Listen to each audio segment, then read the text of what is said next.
Good evening, everyone. I am so thankful that you all are able to spend a little time with us, those who are joining us online here now, but also in the future, at another conversation, another gathering for our Pathways to Parenthood symposium and conversation. I've been so privileged to serve as executive director of Stonewall Columbus for these last several years. And during my time becoming executive director of Stonewall, we merged with Family Pride Network, and took on the huge and immeasurable responsibility of being able to lead and execute Pathways to Parenthood. And of course, what we understand Pathways to Parenthood to be is a space for LGBTQ families, individuals to come together, to ask questions, to have questions answered, to seek query about what it means to be on a journey to family, be on a journey to parenthood, and what the different pathways may be with that. And so we've got some friends here with us in a new version, in a new way, to gather and talk about that. So we'll go around and introduce everyone in a short moment in time. But I just want to give, again, some a general context. Stonewall Columbus as an organization has been around since 1981, and we are an LGBTQ center and community organization in Columbus, Ohio. And we work to create and maintain space for a variety of identities in our very intersectional community. And we continue to evolve and change and grow. And one of the things that we understand in our community as time has expanded and changed, and hearts and minds across culture and community have expanded and changed as well, is that queer folks, LGBTQ folks want to have families. And that is something that's really important. And if we don't want to have families, we are having families anyway, right? We are part of them. We are creating families in these spaces. And what we realize is that there's an entire aspect of identity that we wanted to step into. So when we merged with Family Pride Network in 2021, and Family Pride Network has been around since 2014, we were being very intentional about saying, let's create space for queer identities, for LGBTQ folks who want to have families, who should have families, because that is their destiny and that's their path. And we have been excited to do so. And so now I think our Pathways to Parenthood conference has been happening since 2014, which is an exciting thing. And we want to continue that tradition. And so this is year 8 or 9, if I can do my math correctly, of what we've been going on and doing it in this program. So I want to take a moment then to roll into doing introductions. And we're going to jump into introductions with, let's see, who do I want to start with? We'll start with JustChoice. So Molly, if you would take a moment to just introduce who you are and talk a little bit about JustChoice, and then I'll identify our next person. Awesome. Densil, I'm so excited to be here with you guys tonight, sitting around having coffee and tea with friends. I am the CEO and founder of JustChoice. We were formerly Choice Network. JustChoice is working to be a true all options center for pregnant people, as well as for families looking to build their family. So we have been doing, though, adoption work for 13 years.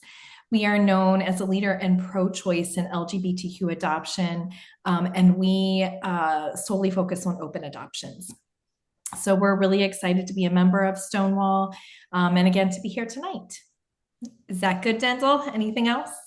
No, that's great. And thank you. In 13 years, it's kind of crazy to think it's been 13 years. I know. Doing such amazing work. And also to also think 13 years is, we've been creating and making families in our community for much longer.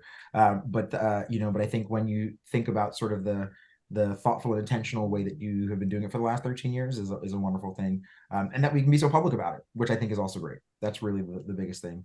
So thank you. So we'll roll on over to our friends at CryoBio to say hello and welcome. Hi. You're here. We hear you. You can hear us? Yes. I am so sorry. Our first time on a computer. It is. It's our first time in front of a cell phone, an iPhone. I'm Carly Baird-Deal from CryoBio, and then this is my sister. I'm Robin Baird from CryoBio. I'm the legal and policy director here. And I'm the experience integration director. For those of you that don't know, we are a donor sperm bank. We also are a fertility preservation center, and we store all kinds of reproductive tissue. Yeah, and we have been around for close to 35 years. Yeah. We're happy to be here. Yes. Thank you. And you all have a friend with you that you brought that we've chatted with before, Dr. J. Hey guys, I'm AJ Jane. I'm a fertility doctor in Westerville. So we have an IVF center there where we are fortunate enough to take care of a lot of our community members, using donor sperm from places specifically like cryobiology. They do an excellent job. So a lot of our same-sex couples, let's say 2 women, would use donor sperm from a place like Cryobio, and we would do donor sperm inseminations. And also we have gay male couples, right, that would need donor eggs and potentially a gestational carrier. So as a fertility doctor, we are involved with every aspect of that couple's care or that patient's care from beginning to end. You can't see her on the screen, but my partner, Dr. Rachel Warwar, is also on this. I know she can hear us. And so hopefully when we get the discussion going, she'll be able to chime in. But happy to be here. Happy to this is probably going on maybe 7 or 8 years now. I've been fortunate enough to work with you guys on this. So always thankful to have the opportunity and see a lot of familiar faces every year. So thank you for coming back and being a part of the conversation and for the work that you've been doing. We do definitely appreciate it. So thank you. And welcome, Dr. Warwar. Wherever you are, we'll get you when we have an opportunity. So good. And then we want to welcome our friend Erin from Franklin County Children's Services. Erin, if you'd like to say hello and introduce yourself. Sure. Hi, I'm Erin Stem. I'm with Franklin County Children's Services. I work in the adoption department. I'm assuming most people know what Franklin County Children's Services is and does. My job, I write the child study inventories, which are documents that are given to the court about medical history, birth parent history, basically any information we can gather about the child. And it's also for adoptive families as well, to give a prospective adoptive family all the information that we have about the children that we're trying to recruit for. I don't know if you need to know anything else. I'm a licensed social worker. I've been with the agency for 15 years, I think. So yeah, if you have any questions, please ask. Wonderful, Erin. Thank you. It's interesting. That's a really important aspect of like when you are bringing a new young one into your home, that background information that you don't often have. I think even with my 6.5-year-old, I think about it often, right? Like, how am I going to be able to gather some of those bits of information? And let me tell you, I have all of the paperwork. Like, I don't throw anything away. And my partner probably thinks I'm crazy about it, but I'm like, one day she may have this really like esoteric question that I have no answer for, and where am I going to find that information in that paperwork? So it is something that you definitely hold on to and close to. So thank you. And Amy, a pleasure to see you and welcome, and love to have you introduce yourself. Hi, I'm Amy Nims. I'm the Director of Foster Care over at the Buckeye Ranch in Columbus, Ohio. So we are a little bit of a different pathway to creating a family. Obviously, we specialize in licensing foster parents and then foster parents to adopt, if it comes to that. And what we like to say is that we're not in the business of growing families with children. We're in the business of growing families with the parents, the children, and the siblings of the people we are helping. So happy to be here. Good to see you again, Densil. Thank you for being here, Amy.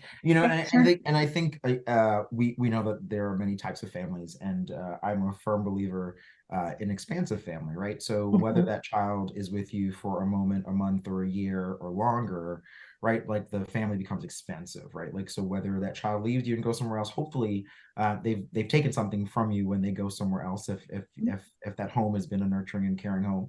And for some folks and some people, you are lucky enough to stay connected to that young person, even if they go beyond your home. So there are many different ways to family, and I think once folks have a good understanding of those different variety of options, sometimes people pick multiple options for family. So I think it's a beautiful thing. So thank you.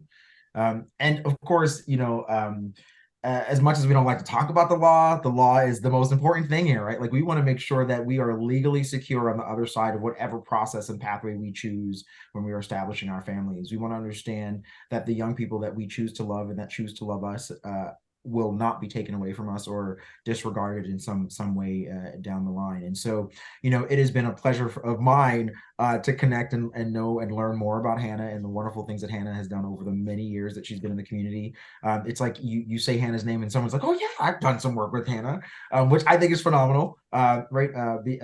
Because I think you don't often always know the people that are doing the work, but we are positively sure that we know the person doing the work, and doing great work and connecting other people to that as well. So Hannah, if you want to take a little minute to introduce yourself and talk about Hannah's legal help.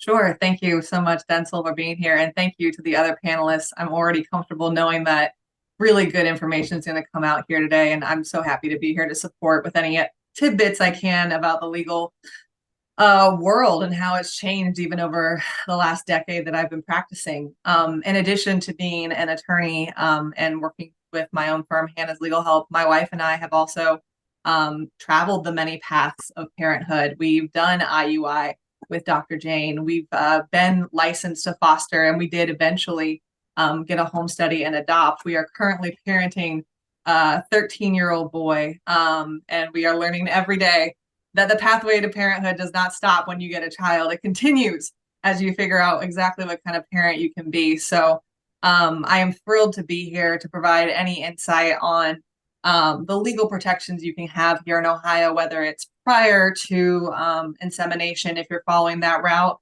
donor agreements, carrier agreements, and then once you have a child, looking at the pathway to adoption and the requirements that are there. And then once you have the child adopted and legally yours, making sure the birth certificates are correct, or if you carry a child organically and biologically, making sure that parentage has been established appropriately. And then, of course, for any family, protecting after the fact and ensuring in case of an emergency or in case of something happening that your children are protected, even if you're not there to do it. So there are plenty of documents and plenty of ways and intention that can be put into this process. So I'm just so happy here to answer any questions people might have, knowing, legal insert here, that this is going to be a general advice. And if you have specific questions for your specific situation, please follow up with me after this. Thank you.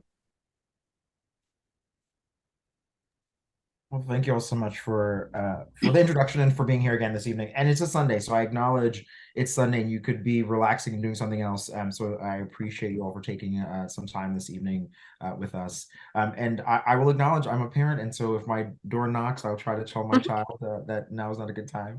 But she is out there listening. So what I said earlier, I talked about how the conversation might flow, and I thought about it from a perspective of being that individual or family on the journey and pathway to parenthood, and having an intimate conversation with sort of a panel of specialists, which I think is kind of great, right? Like, when do you have that opportunity? I don't know, maybe some people do, right? My daughter, as I mentioned, is 6.5 years old, and she's been talking a lot about a little brother in particular, very specific. I don't know why she's specific on a younger brother, right? And I question and query, what pathway will my partner and I go down this time, right?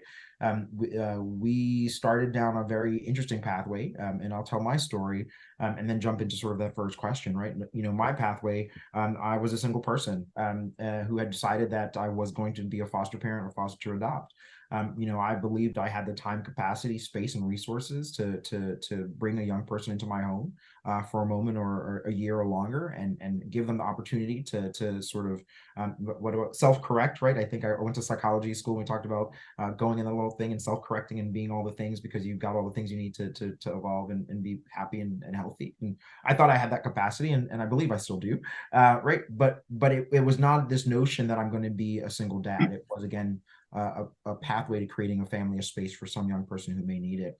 I met my partner during the process of actually I'm working and going through Buckeye Ranch, so I've got to acknowledge that was the pathway that we worked with, right? But working and I was waking up on my Saturdays and going down and doing my classes and getting my certification and all these things, and and I stumbled upon my partner during that time, and and I said to my partner, this is the path I'm going down, so you either got to get on board or not. And he said, I'm here, right? And and our first child comes we, foster, hey, maybe around for a week. A week turned into a month.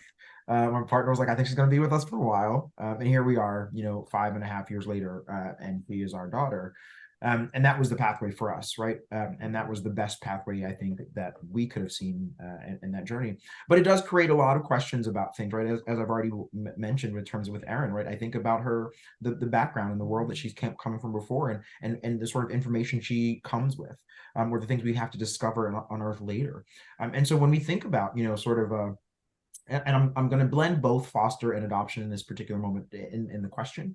But when we think about, opening, because I think queer people, or most people think, because you have two queer identities coming together, you got to do foster because you can't make a baby by yourself. Like, you can't. I mean, that's what they think, right? There's science, right? So the first thing people think is adoption or foster, right? And so I think, to me, when you think about adoption and foster in this particular time and age for queer identities, and here in the state of Ohio, are there general limitations that we have as queer identities to think about or be concerned about? Are there things and challenges that are going to stop us from actually just becoming a foster parent or adoptive parent?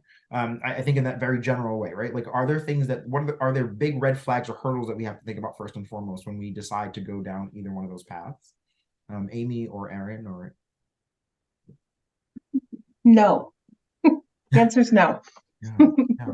So, I mean, you live in Ohio. We live in Ohio. So there is a perfect little bubble around Columbus called 270. And outside of that, there can be some difficulty at times, unless you're in major cities, but that is changing, which is wonderful. Other than that, the law is extremely well, and actually, Hannah, you should even probably answer this, but there are no boundaries for our, to foster as a same-sex couple, as a single parent, as an older person. Like, we license everyone. So there aren't barriers in that regard. If you are a realist, there are barriers in our culture, right? So that would kind of be the drawback that I could speak to. But yeah, and I appreciate. I mean, I think that's the honest thing, right? I think because I it wasn't until after contextually asking the question, I was like, I know, well, legally but culturally, that's the challenge, right? Like, it is the bigger challenge, because I can remember growing up and having a lesbian couple down the street who, they were sisters or something. That's what I was told, right? That they were down the street, and I can remember the challenges that they had when they wanted to foster and adopt, and this was in the 80s. And while, again, I'm not sure of the legal sort of ramifications back then, right? It was more cultural than anything. It was more people's perceptions of understanding of what it meant to be, two same-sex people raising a child together. Hannah, has there ever been any sort of legal issue? I mean, again, this is me really not knowing. Like, was there a moment in time when it said this was not thing and this was illegal? And are there sort of what do you call it? Things that linger behind you, trails of something that people are concerned about and why they may think it's a challenge to become, adoptive or foster parents? Yeah, well, the Ohio Revised Code still defines parentage as male and female terms. So it's a woman and her husband, or you establish paternity.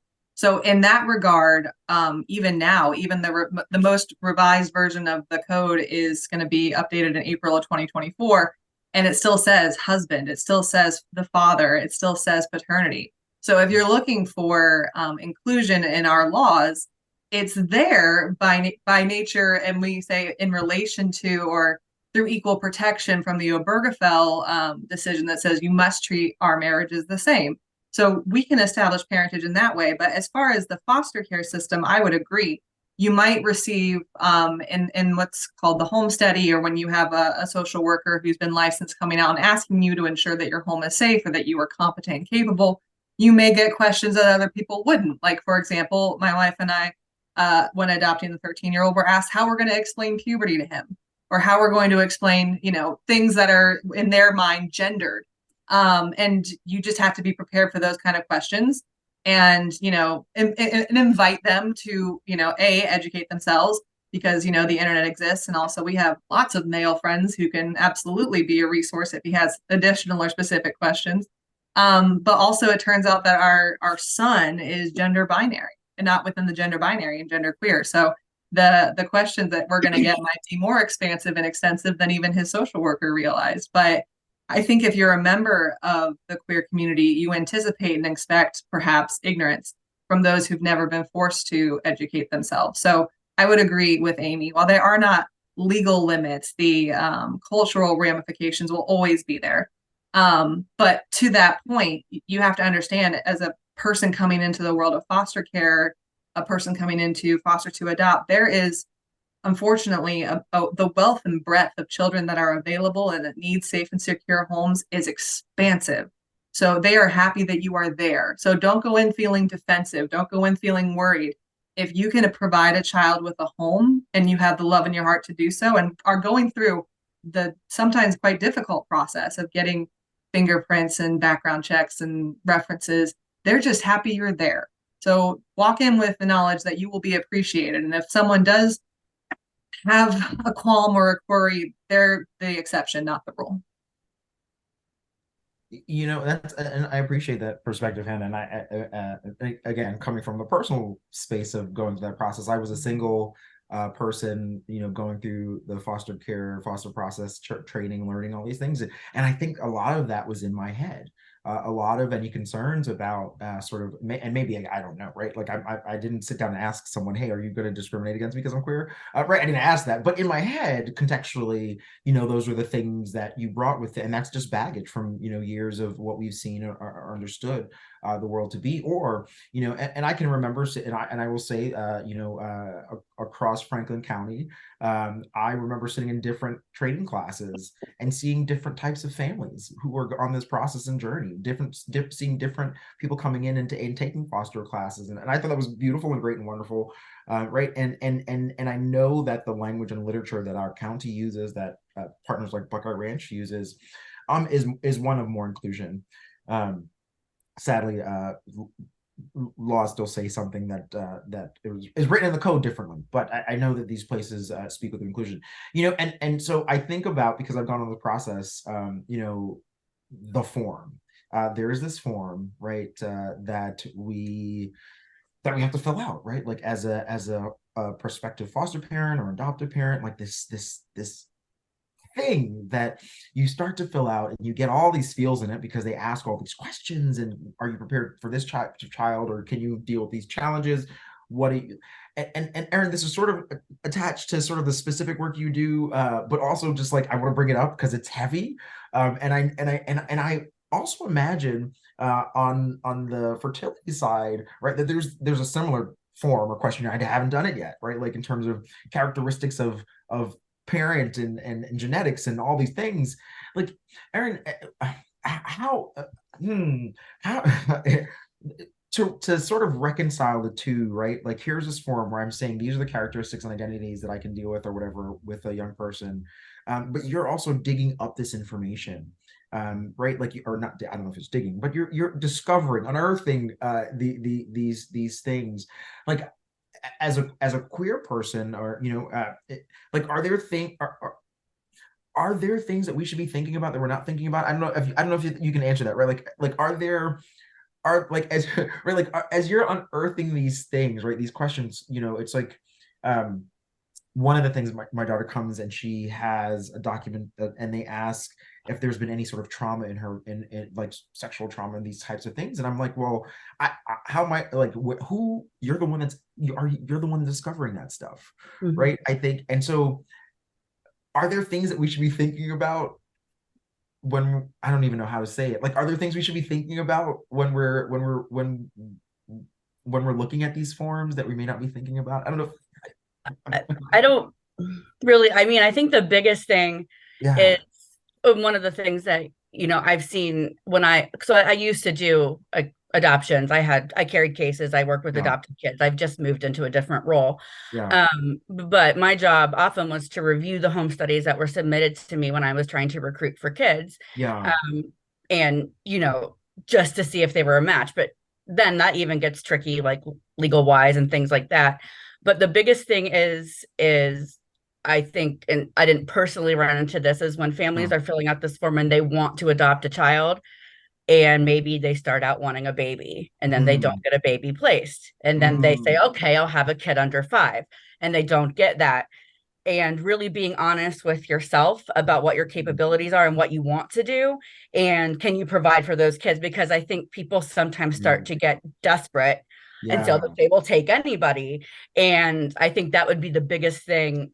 And of course, I'm thinking from the perspective of the child, to make sure that these kids are getting into the homes that can best serve them, and not necessarily just because you want a child placed with you. Because the last thing we want to do is to place a child in a home where it's not going to work out. And we also don't want to do that to adoptive families. The last thing we want to do to our adoptive families is to match a child with you that's not going to be a good fit if it was something in the paperwork that we could have ruled out from the beginning. If that makes sense, or if that answers your question. It does. Actually, the thing that you said that I think is sort of the really be honest with what you're able, like, prepared or able to, like, do or handle, right? Like, and I think that's the truth, because I don't know. I probably thought about this, but I think about my partner. Like, am I prepared to handle when my young child comes home and maybe their adoptive family or their bio family or whomever says, well, we don't feel comfortable with you being with gay folks. Like, and again, they that's doesn't make a difference, like, what they think, because the child is ours now since technically adopted, or if the foster process, whatever it is. And if you are not prepared to deal with that, that should be something, right? Like, because I think there's a question about, like, religious beliefs and conservatism, and I think, I remember struggling with, well, am I able to bring a child to a religious sort of background that I don't fully believe in? Like, that's a challenge. Am I prepared to do that? Which then means, if I say yes to that, that also means, am I prepared to deal with the family that I may have to deal with, and how to, and culturally, even the young child who may have to sort of rethink what their understanding of what queerness means, because they were raised in a certain way. That, I think that one thing right there is probably the biggest thing, is like being prepared to really handle, Yeah, another thing I just thought of to consider is, if you're doing fostering to adopt, you're not getting a child placed with you and then 6 months later you adopt. Sometimes our cases, these kids are in care for years before we can achieve permanent custody because of court, because of what the parents are doing on their case plan. So you're not, like, you're going to have a lot of uninvited people into your life should you choose to foster. You got visits from me, the caseworker, guardian ad litem from the court, plus any providers that the kids may need. So there's that whole aspect. But that's the other thing, I guess, is there's always the chance, well, it's still like, and hasn't transferred to adoptions, when parents are retaining those rights, that kid could be reunified with the family or with the family member. So that's like another thing to think about. It's not necessarily a quick process. Like, sometimes you're in it for the long haul, and you probably know about this based on your experiences and how frustrating that can be on the end of the foster family, because we don't move quickly, and we're not the most efficient collectively. Courts, children's services, everything. We're just not an efficient, machine at all. Yeah.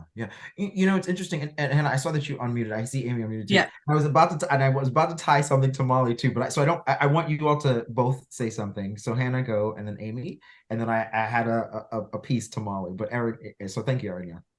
Yeah, no, I appreciate what Erin said, because there's foster care and then there's foster to adopt, right? So it's kind of a divergence here. If you're looking at purely foster care, that means that the parental rights of whoever the parent is, whether it's mom legally if she's unmarried, or if there's a putative father out there, or someone who's established DNA, or if there's other family members, the court is going to go through a very long and extensive process before removing parental rights or putting permanent custody with an agency. There is a very intentional process of trying to reunify. In fact, the statute says the court shall. It's a command. You shall attempt to reunify, which is the reason why a guardian ad litem exists, which is a third party, not the agency, not the parents, who is literally just looking out for the benefit of the child and doing research and interviews and investigations for that purpose, to make a recommendation about whether or not reunification with parents is appropriate. Now, this is only in a case where a child is abused, neglected, or dependent, which is essentially the parents are too poor to provide for the child's needs. If there has been a final judgment entry by the court saying, we have made every good faith effort, we have exhausted all these various resources to get the parents back to where they need to be, we have not done so, then permanent custody goes to the agency.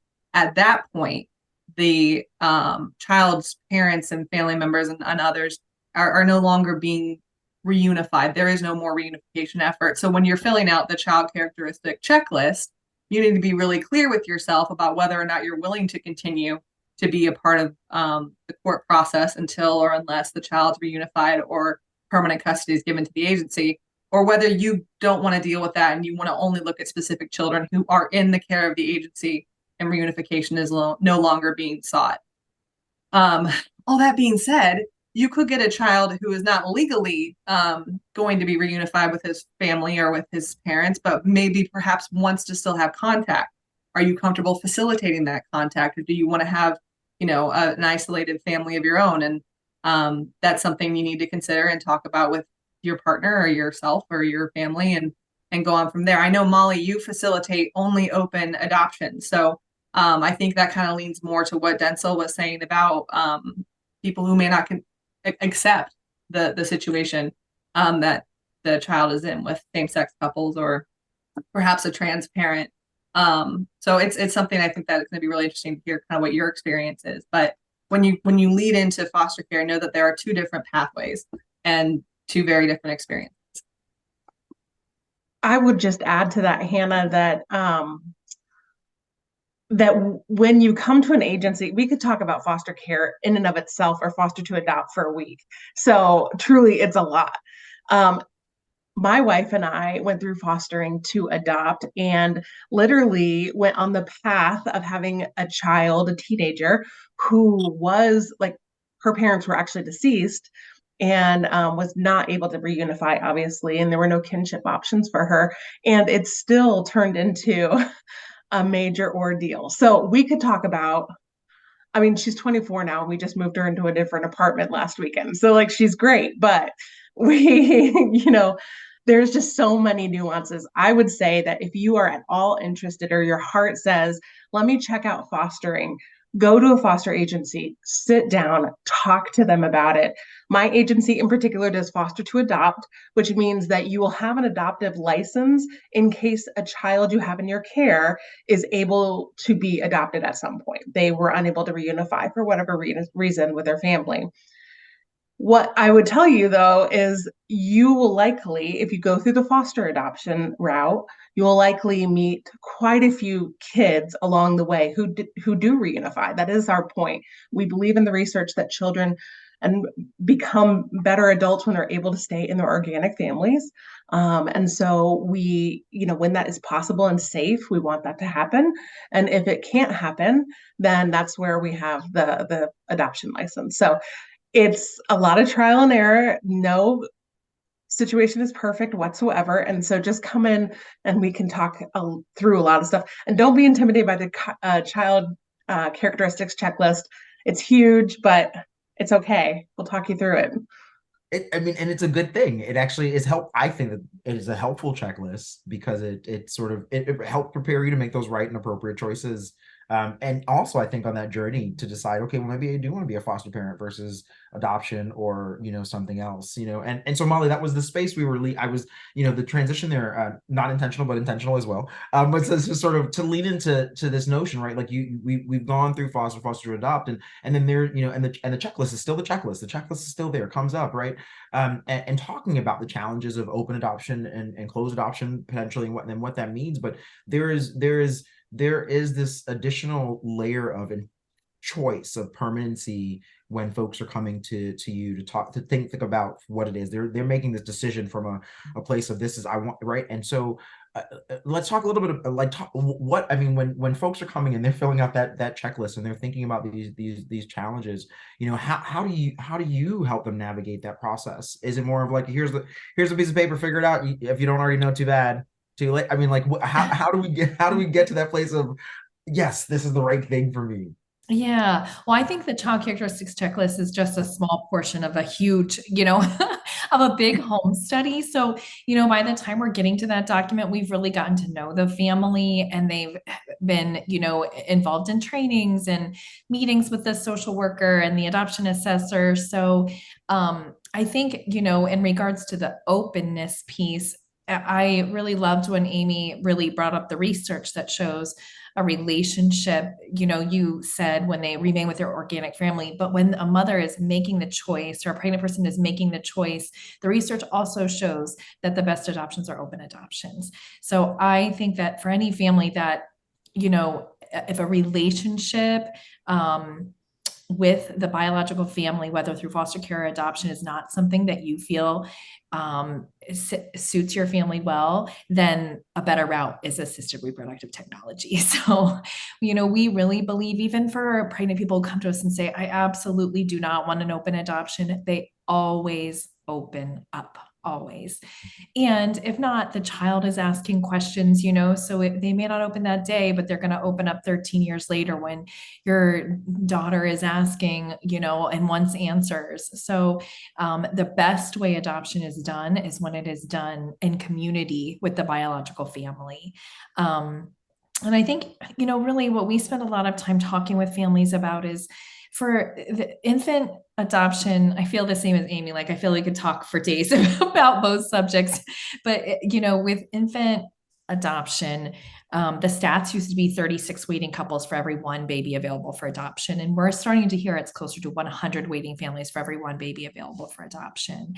Now, I don't say that to say I don't want families to be reaching out. I think that actually the pregnant people we work with are extremely interested in all families. So gay families, lesbian families, single moms, single dads, that's sort of like truly our families who are chosen at a higher rate are LGBTQ families. So I don't ever want to deter someone from choosing this, but I think the reason why I say that is because the person who chooses you is so special.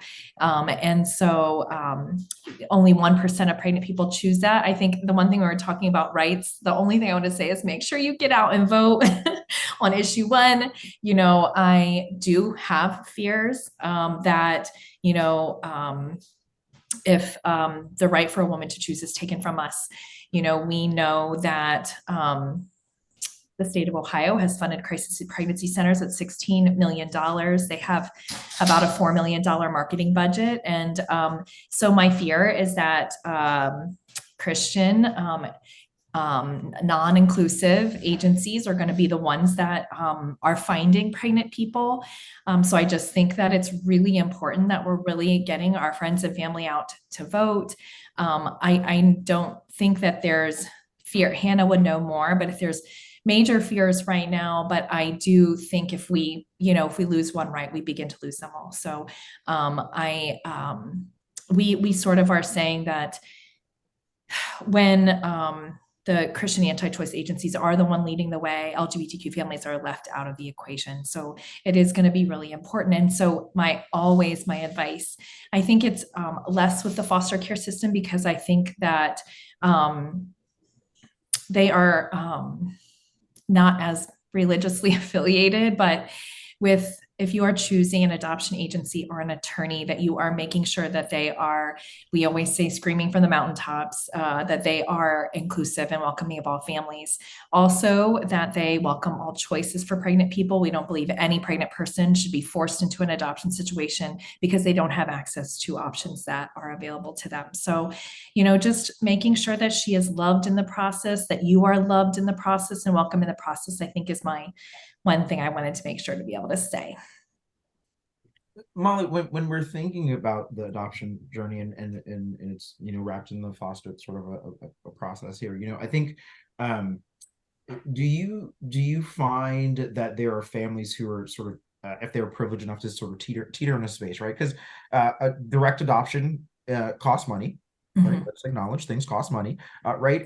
And sometimes if you're privileged enough, yeah, that's the space that you're existing in. Do you find a lot of potentially queer families who are coming or like teetering and saying, well, we're looking at adoption, but we're also thinking about, you know, assisted reproductive things? Like where is do you find that nexus more in the community that you're working with? And again, there are, I mean, I often wonder sort of what is that thin veil, or what is the veil between that decision to Yeah. I think honestly, so how's your partnership too? Because there could be that kind of like, hey, actually, I got a person who I need to. So I don't know, what does that look like too? Sorry. Yeah.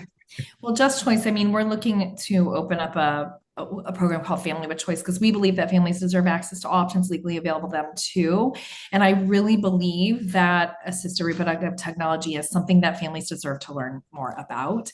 I love that you have great agencies that you welcome, because I think that there is a lot of harm being done in that space as well, especially to queer families. So I think that choosing between foster care and adoption is many times, I mean, people can say if I'm wrong here, but I think a lot of times they want infants rather than older children. I think they believe they have more control in the infant process than they may through the foster care. I think the idea of, falling in love with a child and then having them return to their family is hard for some families.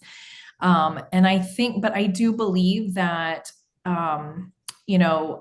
assisted reproductive technology is a beautiful choice for families who don't want openness, who want to have more control in the process.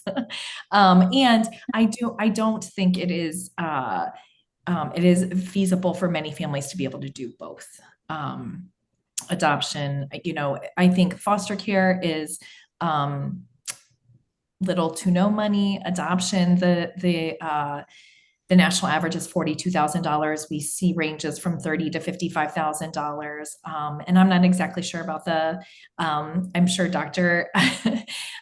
Jane can tell us the price for their services. But yeah, I think that it's about the child characteristics, about the level of openness, and about the fees that people are considering often. I would also, I probably think that there's sort of the legal space there, right? Like I can imagine, I might say, I'm willing to, I don't know, to mortgage another house a third time because I want to make sure that legal protections are that much more secure if it's a bio kid. Like I could imagine that might be part of the consideration, which some people sort of maybe overextend themselves. Again, that's not me making a judgment call. I'm just saying, like, we're having a real conversation because this is me and my coffee in my house, right? Like, right. And who knows, right? Like I might be willing to say to myself, you know what, this is how much I want to make sure, right? Because I'm so concerned about, because my fear is the law. Like, I don't know what it is, right? Like, I always feel like there's going to be someone who's going to be like, well, we forgot to dot the I here. And so therefore everything is void. And that's fearful to me, right? That is so fearful to me. And so I wonder, there's that space of like, I want to be so legally sure that I'm going to, again, mortgage my house again to make sure that, and that's, again, that's a choice, right? Because and that's fine. But it's so disheartening to me to think that we have to be pushed to that point when we're just simply trying to give love and create love for a child. Right. If that is one of the choices. So, Molly, and I just again have to acknowledge that I have familiarity with Molly because I have friends who have used JustChoice in the past and have a beautiful journey with their kids. So I think that is a wonderful thing. As we think about, right, the next step, or sort of the layer of legal protections, because that's where my mind also is, especially as we all know, we still continue to sit in a really challenging time legally. Because things get turned back or overturned. Thank you, Supreme Court. What are you doing? But like these things change. You never now I really feel like you don't know what's going to happen next, right? And so I think about Carly, the team there at CryoBio, and I think about Dr. J. And I keep saying Dr. J. So I'm not saying Dr. Jane. I usually say Dr. I was saying Dr. J. So I want to make sure that you all. I was in my mind. I'm like, I hope they don't think I'm saying his name incorrectly. But but when you're thinking about sort of this next space, right? Like and there's so many pieces, right? It's not just singularly saying I'm looking at assisted reproductive technologies. It's also saying potentially I'm putting some stuff away for later, right? Because I don't know what's going to happen, right? Like I think that's a choice now, right? Like here I am at a tender age of whatever I am, right? And I got to think about like, what if one day my child, again, who still wants that younger brother, and I'm like, okay, well now today's the day, right? Like ages from now, like I want to understand sort of the types of families and people and things that are coming down there and asking questions, and Molly, you said something that I also, I'm going to acknowledge, which I think is really important. When you're thinking about assisted reproductive, right, like moments, you may have two women or two men, and they may have someone that they know or familiar with who they want to bring into the process. And I think this is a place where I've had some concern and trepidation, right? Like, and you identify a doctor, and the doctor doesn't actually agree with the situation, but the doctor never really fully says something. And I know, again, this is just me behind my head. Like, this is the things in my head, right? Like, you might say, okay, well, I've been going to this fertility clinic and the doctor has been saying, oh yeah, there's something wrong with so-and-so, when actually we find out there's nothing wrong with either one of us all this time. And it's just because so someone didn't believe that it was the right thing to do. And I know you're not supposed to do that. I know you're not supposed to, right? I believe you're not supposed to, but these are the kind of things that run through my head, right? So when I think about finding an affirming place, right, where you can feel and be and understand that they are trusted, I turn to you, right? Like I literally, because to me, it's like, it's so important to find medical providers, practitioners, partners in this space, because not everyone, again, always has to be a medical provider to do certain things that are leaning into this with you. What is that journey like for the families that you work with and the different types of things that you all are working with? And it's a lot of questions, but a whole lot of thoughts in my head. No, I mean, all great questions. I think that, so, one of the most important things you hit the nail on the head with is, having a relationship with your provider that you can have, openly ask questions and have that provider not just give you general answers, right? The way that we are taught, in this century in medical school was, you always give options and then you tell them the pros and cons and you let them make a decision. And that can be kind of complicated, especially when you're dealing in a space like we're talking about today, where literally every patient from the LGBTQ community is going to have to be spending money to have a family, whether you're doing it through, adoption and maybe not so much through fostering, or whether through assisted reproduction, donor sperm, as Hannah mentioned earlier, that also over time can be pretty expensive. That's before you even get into get into IVF.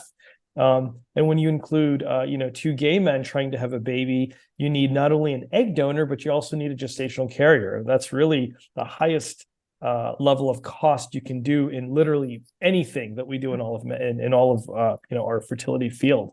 So, to summarize for you, two women trying to have a child, fairly straightforward, and sometimes they may either both want to carry, or maybe one at a time, or maybe just one. They can use donor sperm and do intrauterine insemination. As Carly and Robin can talk about further, donor sperm is easily available at a sperm bank. We all follow the same guidelines and rules by the FDA. So, unfortunately, there's testing that comes with that for the person who's donating the sperm. But for the couple that's wishing to use it, it's readily available. We time it with their ovulation, maybe with some medication, and we put the sperm in the uterus with an IUI to help increase the chance of getting pregnant.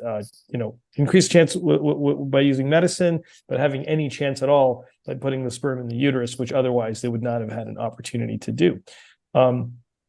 IVF, obviously a little bit more involved because you're doing stimulation for a longer period of time. It takes about 10 to 12 days to stimulate the ovaries to get more follicles to grow. And we do an egg retrieval, which is a procedure we do right in the office, put the patient to sleep for about 15 minutes, maybe get, 10, 15, 20 plus eggs, depending on how much they have, fertilize them with donor sperm, make embryos. We tend to test embryos and then transfer an embryo to someone with a uterus, whether it's one woman or two women, or a gestational carrier, whatever that might be.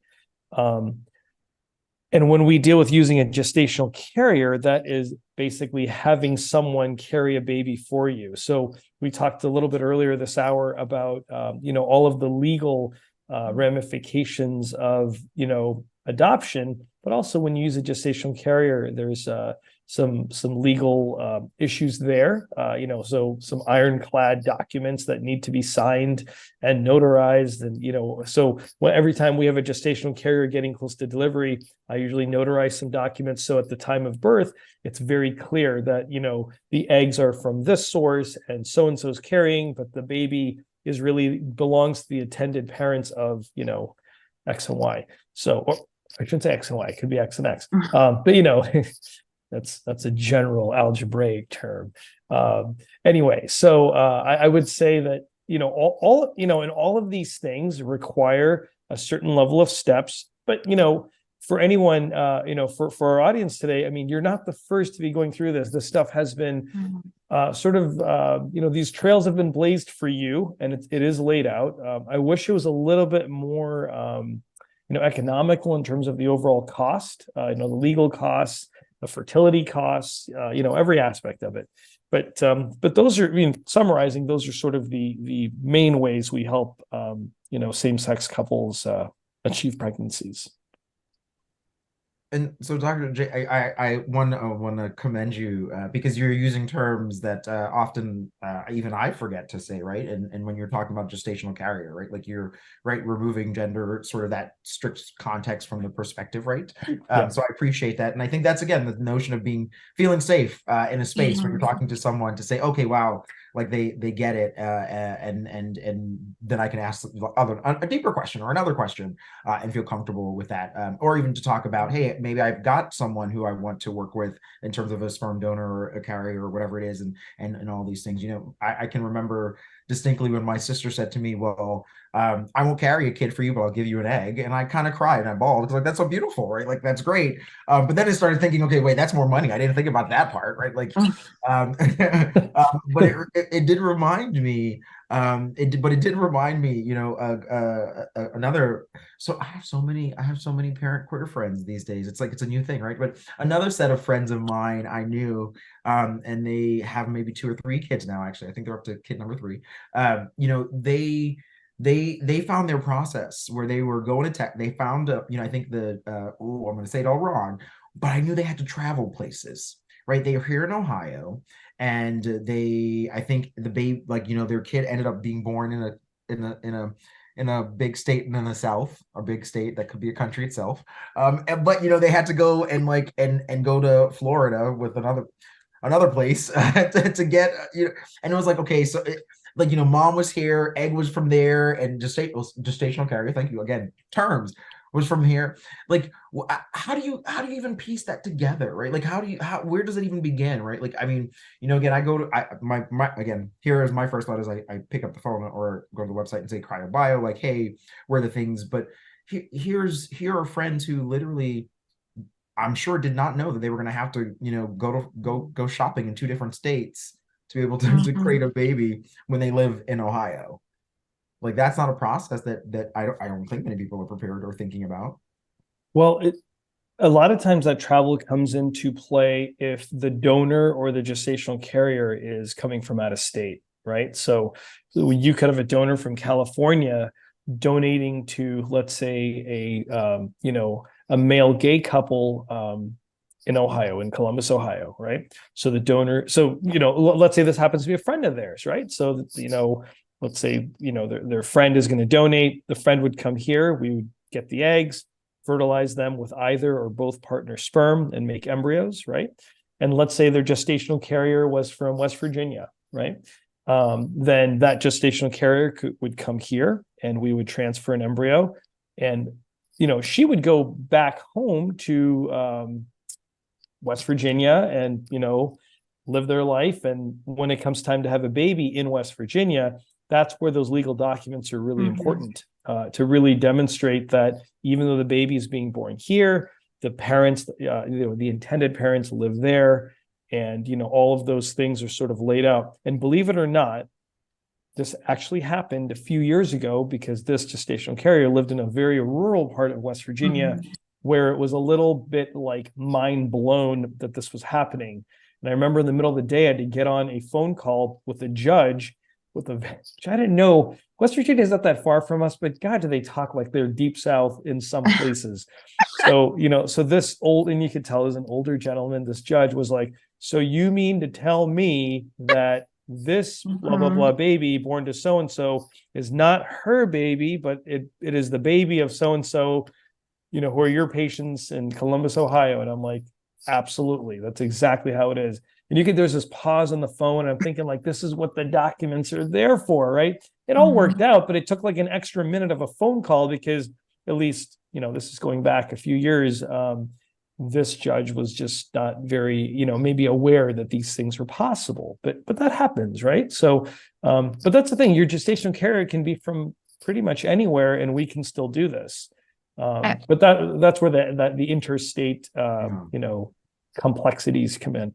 So, and that's, I mean, so I raised my hand and Carly, I think I thought I heard someone saying something, but that makes me raise my hand. And I think, so Hannah, when do I start talking to you if I'm going down this path? Like when is it appropriate for me to say lawyer, right? Like, is it once I find someone or once I'm working with like, I mean, I'm sure companies, right, say, okay, here are the people but like, here's our checklist, but when do you raise your hand and say, okay, I need to talk to a lawyer? Like before you begin, certainly before you're pregnant. At that point, the deed has been done. Yeah. And sort of to Dr. Jane's point, typically in most states, if you give birth to the child, you get the credit, your mom. Which is why, in addition to gestational carrier being a gender neutral term, it's also a very important legal term because we don't talk about surrogacy in the most consistent way anymore, where the same individual donates the egg and carries the child through an IUI situation where they have their own egg and they're just going to be a part of that. That's really not done. And that's honestly a change from what many people perceive because it seems like, well, why take the extra step to have a separate egg and a separate gestational carrier? And those are legal reasons, right? That is not your egg. That is not your genetic material. It is explicitly not. And you are performing a service, which has been laid out for you in 35 pages of documentation. But also in the state of Ohio, in order for a gestational carrier agreement, that 45 pages, whatever, to be upheld, there has to be compensation, if not consideration. So compensation in the form of here's a payment, consideration being something maybe a little bit less than that, but certainly coverage of costs and a lot of other things. And I'm going to defer, I think, to Robin for a lot of the very specific ART language. But if you are considering using donor sperm, you need to have a donor agreement. If you are going to have, obviously, if you're a same-sex male couple, or if you need the assistance of a gestational carrier, you need to have a gestational carrier agreement. The only way to establish parentage without an adoption in the state of Ohio, if you've used genetic material that does not belong to your spouse, is if the spouse consented and there was a medical intermediary involved, a doctor performing or supervising or knowing about the insemination. If you have a more old school scenario where you do not use a medical intermediary, then the legal ramifications are going to be completely different than if you had utilized the services of a doctor or a lawyer ahead of time. So as people who are watching this are planning, know that if you don't make the preparations ahead of time, you certainly will pay for it at the end to establish those rights that could have been established automatically if you have followed the Ohio Revised Code. Now, I say all this to say, there are heterosexual couples who cannot conceive and who require the use of the law to establish their parentage if they use donations from people that are not a part of the marriage. So the law encapsulates that. The law is prepared for that. The Ohio Revised Code has ways that you can establish parentage for someone who did not participate in the creation of the child. And so we, by correlation to Obergefell and the protection, say you have to treat our marriages the same. So if you're going to allow this father who did not donate sperm to his wife to create a child, you must allow these two same-sex couples to do the same. And I'll say one more thing. There is a difference in the counties, even within the state of Ohio, about how they establish parentage. So I've had some counties send me away and say, you don't need to establish parentage. You're on the birth certificate. Come back when someone is challenging you. And there are some people who are like, no, you absolutely need to establish parentage. The birth certificate is just a record-keeping document. It's not a legal document. So it's interesting to have to go and kind of like Dr. Jane said, educate and inform different judges and accept different outcomes based on who you're before. But again, I'm going to defer, I think, to Robin to see if there's anything you want to add with regard to ART and the legal process, knowing how intimately familiar you are with that. Thank you, Hannah. I think there's so many different variations of relationships and whose genetic material you are going to use. Some of the things that we do are just, we offer donor sperm. It's already prepared. The donors donated a while ago. It's frozen. That gets shipped all around the country, which is kind of weird. Certain states, you can have it shipped to your house. Ohio, that's trickier because you do need that medical intervention involved. But like, I think California has a statute saying if you got the sperm from a sperm bank, you're good. You don't need a physician, which is nice. If you don't need one. Those that when you're getting sperm from a sperm bank, it's a lot more straightforward. I still would recommend seeing an attorney. And Hannah, are you guys still doing second parent adoptions afterwards? Yeah, so that's kind of the rub. So there's two courts in the state of Ohio that determine parentage. One is the probate court through adoption, and one is the juvenile court through paternity being established. That's where you see it in like custody or foster care. So the state of Ohio, we have second parent determinations, which is basically where we come to the court and say, look, we followed the rules. We were married at the time, and this is only available to married couples, by the way. We were married at the time the child was born. We used the services of a medical intermediary, and the consent was provided by the non-providing spouse. Your Honor, please say that we are the only legal parents of this child. The other option is what we call, unfortunately, step parent adoptions, where if you are married and you want two people on the birth certificate, the person who did not biologically contribute to the child has to legally adopt the child of their spouse through a step parent adoption. And that involves, as we kind of already discussed, the home study, the background checks, the criminal inspection, the fire inspection, and a lot of really expansive and intrusive things for a child that you helped create. And that is also what would be on the back end if you didn't follow the law as far as the medical intermediary is concerned. So yeah, those are the two options. But as I was saying before, sorry, one second, Densil. I have gone with lesbian women to the court and say, hey, we followed all these rules. And the magistrate's like, why are you here? You're on the birth certificate. Your parentage isn't being contested. And I would sit there and say, well, Your Honor, something with a judge's signature on it is entitled to the full faith and credit of the Constitution, which means they can travel, they can do all these things. Something like a birth certificate can be revised or correct without anything having to happen. But they're like, no. And that's Franklin County for you. Oh, you're fine. No. You're on the birth certificate. You're good. But I go to somewhere else and they don't understand why I'm here. So it's very complex. But Densil, I'll stop and shift to you. Yeah, no, I think I'm leaning into the same thing you're talking about, right? Because I've gone through the process, right? Like I have my daughter, and then I got married, or they told me. And so this is a question, right? Like here it is. Maybe one person is saying, well, I've gone down the path myself. Here's my child, whether it's biological, adopted, whatever. I'm on the birth certificate. This is this child, me. And now there's a new person in the equation. And it's the addition of, and what do you do there? Because I think, right, like here's my partner was with us through the process, but I adopted my daughter first, and then we got married, and now we've got to think about how we add the partner to being that second parent. And it's sort of a similar thing, whether which is the thing I'm always thinking about when we think about two women, cis women having kids, or two queer women having kids, right? The other has to think about who's gonna like adopting the other child, or I've had friends who have carried for the other, right? And so there's all these there's these complexities of now one is the parent, but how do you then add the other parent? And that's the place where I'm always thinking about it and that's from foster to adoption to all of these assisted reproductive moments. How do you always, how does the other parent become the parent? Yeah. Well, Densil, in your situation, it would have to be the step parent adoption. I mean, it really should be titled second parent adoption, but because you're married now, your partner would have to go through the process of adopting.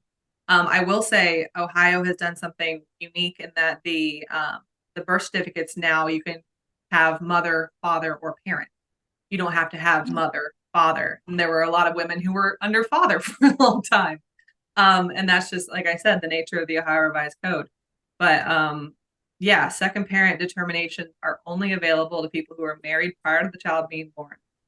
So anything, if you get married after the child's born, then that's the adoption process in order to get the second person's name on there. And to retain the name of the initial. But what you brought up, which is something different, which is the reciprocal IVF, which maybe has a different term now, you guys, where let's say two women, one donates an egg and the other person is the carrier, but not the genetic relation to the child. But because they gave birth to the child, the state of Ohio says you're the legal mom. And then what are the hoops you have to jump through to make sure that those two are connected? So great questions. And I think if anyone is interested in more information, they should consult an attorney. Because we have no more time. Can I put maybe two little plugs in? If you're thinking about using a known donor or a directed donor, is wonderful. It's a wonderful option. And that's something that we can help you with here. Yes, because you do have to go through the whole FDA testing for it. But if you're thinking about going down that route, please go see an attorney first before you do anything and have a written agreement there. But that's lovely. That's a way to have a very open, sort of on your own terms relationship. Yes. And something else that we're not discussing as well, in tandem to an attorney, is also counseling, and therapy, and how important that can be to do that prior to starting to form your family. Yeah. We always recommend both of those things. Well, and that's actually a wonderful question, because that was going to be the sort of the next space to talk about, right? I think we've highlighted a variety of ways that someone's can choose to go down that pathway to parenthood and family. But these are heavy and weighty things. And we have to acknowledge, right, we have not always been a community and society of people that talk about things, right? We keep it to ourselves. We don't really talk about sort of the weight of what it means in the moment, during the moment, and after, trust me, right? And those who are adoptive foster parents or, have gone through these other processes understand the thoughts never leave you. You live with this continually because you are shifting and creating and impacting someone's life in insurmountable ways, in ways that we can't even currently fathom often. And so those are things that we have to think about and I wonder sort of what is that sort of space of taking time to counsel yourself and be mentally prepared for it. Like how do you all lean into that and advice generally? I mean, I'm not saying that anyone in this space is an expert on terms of talking about that, but are there resources out there that you all know of that people can say, hey, before I go down this path, I can talk to a counselor? Or are there things associated with with your direct organizations, whether it's Franklin County or Buckeye Ranch, that say, hey, yes, we want to walk hand in hand with you down this process, but also here's someone you can talk to because this is a big thing. Are there resources out there that anyone can that have to think about or lean into? I mean, I don't want to speak for everyone, but I know in the fertility world, there is a lack of awareness and a lack of education out there for people that are trying to go down this path towards parenthood. And I think it's all about having wonderful resources like Stonewall. Thank you for putting this together and having us all sit here and talk about it, because it is about conversations. And then also just having a resource in a connected community of empathetic and inclusive care providers is so important. So everybody sitting here that's really trying to help people have a family and move forward in that path is incredible. That's a great point, Carly. I'm going to put a plug in for CryoBio. Historically, I'm probably guilty of dissuading patients from using a known sperm donor because the FDA does have so many checks in place, and it becomes a bit of a process that's very cumbersome for the patient. cumbersome for the sperm donor and cumbersome for us trying to keep it all in line. We're very fortunate to have a great sperm bank in town, like cryobiology, where now at least, Dr. Warwer and I will just literally say, okay, great. If you want to do this, we want you to contact, we'll give CryoBio a heads up. Here's our situation. Patient will directly contact them and really facilitate those hoops, kind of, for lack of a better term, you have to go through in terms of FDA testing to make that sperm usable. So then that sperm can then be used, medically speaking, to do an intrauterine insemination or IVF with.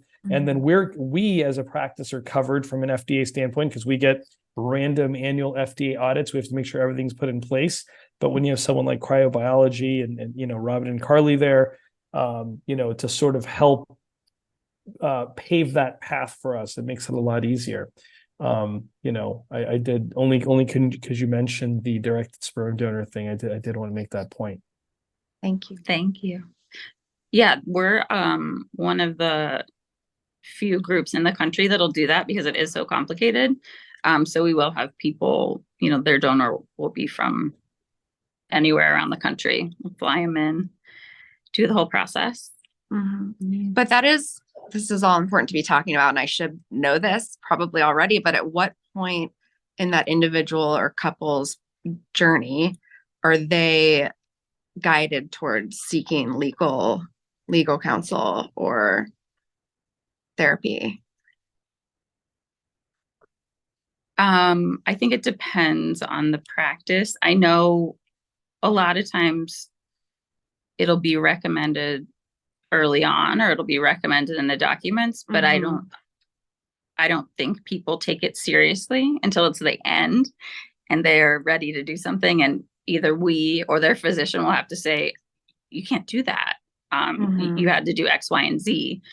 And whether they didn't believe it or just didn't want to deal with it. And I'm sure cost, you cost hear a lawyer, you hear therapist, you're like, this is already a very expensive process. Now I'm adding these, additional fees, but it's so important to do that up front.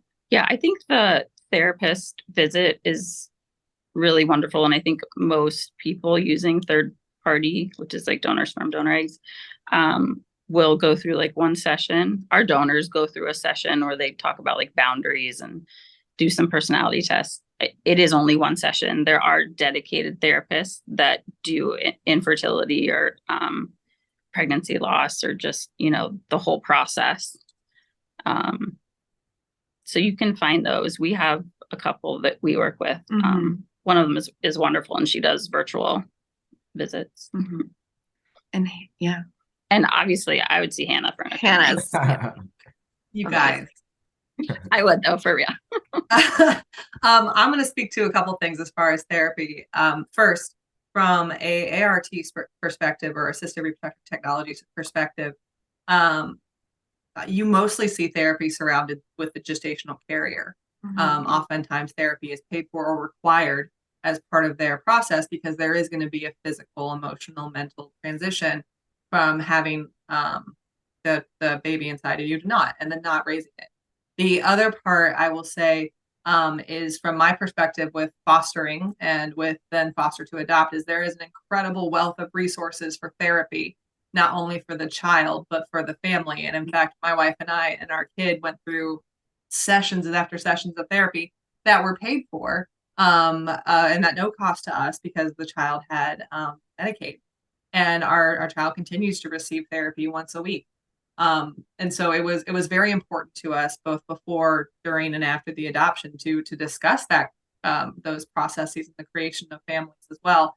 And in addition to therapy, the support groups that are available within the foster care society, as well as after you've finished and moved into an adoptive place, there are additional support groups, both sponsored by the agencies as well as sort of out there in the world that are available, because it just changes. The difficulties and the challenges that arise change. So no matter what stage of the parenting process you're in, there is support, there is help. And as Dr. Jane said, you are not the first. And so it's going to be an opportunity for you not only to feel that you are being heard, but also know that you're not alone. I think the only thing that I would add to that is, and I have to, full disclosure, I'm a clinical therapist, so I'm very biased toward therapy. I think everyone needs therapy. So, but the good part with having Medicaid is that your family is covered if you are under the foster to adopt. But I would really, really recommend that everyone speak to others who have been through the experience. And so groups, support, things like that, really having that chance to talk to people who have lived through it. That's what I would plug.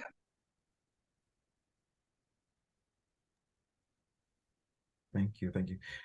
So I'm being mindful of time, and we want to sort of wrap it up and keep everyone going. But first I just want to say thank you all so much for spending your evening with us now and in the future as anyone's watching this later.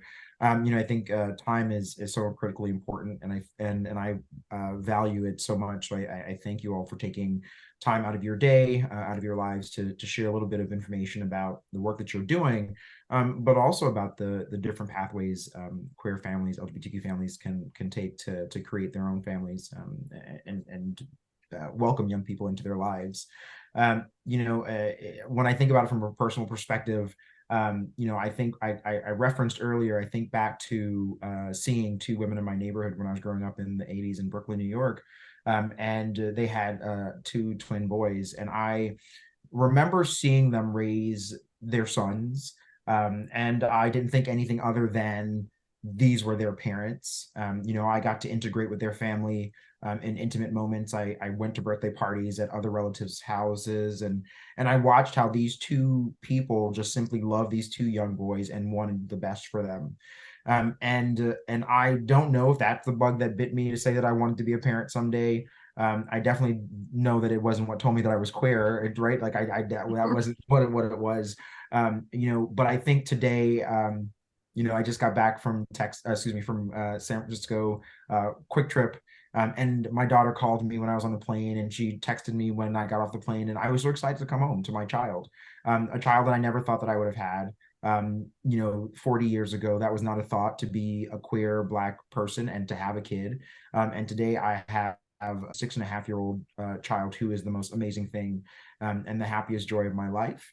And it is because people like you sitting here, making space and giving time to allow queer people, the opportunity to just simply love and open their hearts to love for young people. So I thank you all again for what you have done for so many people who may not be here, but for so many people who will ultimately want to start their own families. So thank you for spending a little time with me, with us, with them this evening. And hopefully you all have a wonderful, wonderful, wonderful night. So thank you again.